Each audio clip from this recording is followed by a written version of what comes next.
Hello, my name's Grayston, and today we're going to be looking at how to fit a driving bridle correctly.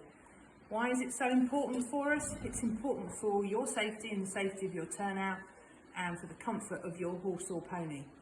So, this is Sid, this is my Hackney pony, and we're going to be fitting his exercise bridle. So, I'm going to put the head collar around his neck and then we'll pop his bridle on. Over one bit, over the other, see if his forelock out, and then I'll start to do up his straps and buckles. So, the first place I would look and check the fitting when you put your bridle on is the blinkers. It's really the most important part. If you can come in. What we're looking for here is that Sid's eyes are in the middle of his blinkers. He can't see over the top, he can't see under the bottom, and we haven't got baggy cheek pieces. We haven't got this gaping here, which means he could see backwards.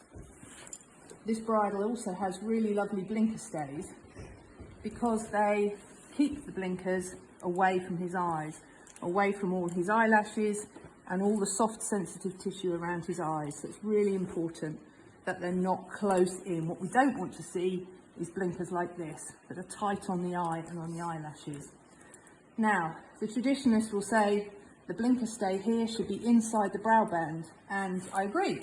But this is his exercise bridle. I wouldn't take this into a show arena like this or a dressage arena, but this is for exercising. So what's most important is it's safe, it fits well, and it's comfortable for the pony. And this bridle fits well with the blinker stays on the outside of the brow band. If I put them inside, it tends to pull the brow band up. So the next thing I'm looking at is the headpiece. This headpiece, this is Ilko bridle, and it's got really lovely padding over the poll. And what I'm looking for is that we don't get pinching around the ear. This isn't tight, the brow band isn't tight up under his ear, and there's room that I can move my fingers around behind his ears as well. If we come lower down, we've got the throat lash. I should be able to fit my hand in sideways to the cheek. Come down to the nose band. I'm looking to be able to fit 2 fingers that way round in front of his cheek piece and behind 2 fingers coming at right angles to his skin. As it turns out with this bridle, this style of bridle, it's actually a free running loop with independent hangers. Some bridles will be made differently, in which case you need to check the fit in front and behind the chin. So if we come down now and look at the bit, Sid's got a Liverpool bit on here, and what we're looking for is that he's got just a little wrinkle, 1 or 2 small wrinkles above the bit. No more than that, and any lower there's a possibility the pony or horse might get their tongue over the bit.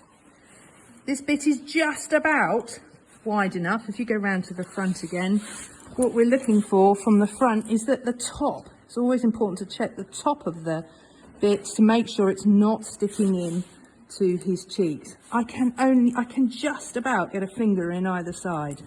We would have to be sure and very careful that that didn't rub. One could also argue with a bit that moves up and down on the bit cheek that we must make sure that there's no chance of the lips pinching onto the bit here. And this bit has a curb chain which is lying flat. To have them lying flat, you twist them to the right, you twist clockwise, I'll show you, and then you hook onto the bottom of a ring, and that way it will lay flat in the chin groove. So that's the basic fitting. This one has a flash attachment on the noseband. If you were going to attach a flash, the noseband would have to be a hole tighter. It would stop the noseband, as you can see, being pulled down the nose onto the sensitive structures around his nostrils. And it also pulls up at the back if that happens. So if you have a flash noseband, 1 hole tighter, but you still need to be able to fit fingers in under the noseband. It's not designed to be completely tight around their noses. Great, thank you very much, Sid. Right, we're going to move on next and look at a small pony bridle. What we're going to do next is have a look at a small pony wearing a bridle. Small ponies can be a little bit more tricky because everything is in petite. Small heads of smaller proportions. So if you can come in and have a little look, we're going to check the fit of this bridle, having looked at Sid. The thing I particularly like about this one is the fact that the blinker stay holds the blinkers away from his eyes, which is really important, that he's got good clearance around the eyes, as we discussed with Sid. And if you come round to the side, if you keep his head still long enough, we've still got enough room here for the top of the bit, the noseband below the cheek piece, below the cheekbone. Plenty of room around the back of the ears, not pinching anywhere, and room in the throat lash as well.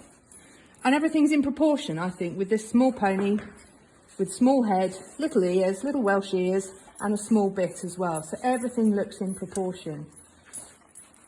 Lastly, we're just going to take a look at Sid in his leather bridle. So the fitting is slightly different. So again, we're looking for the eyes to be clear of the blinkers. His eyes are in the middle of the blinkers. A slightly different style, they're slightly narrower at the bottom. So it's just as important that the eye is in the middle. You can't see over the top or underneath. Here, correct for the show ring, the blinker stay is underneath the brow band. Then if we come round, the only other difference here with this bridle is it has what's called a crank noseband that just works as a loop. You can see the buckles. Again, you just have to be sure that you've got enough clearance so that the noseband isn't tight. The other points on the throat lash, and again, nice clearance behind the ears so the ears aren't being pinched.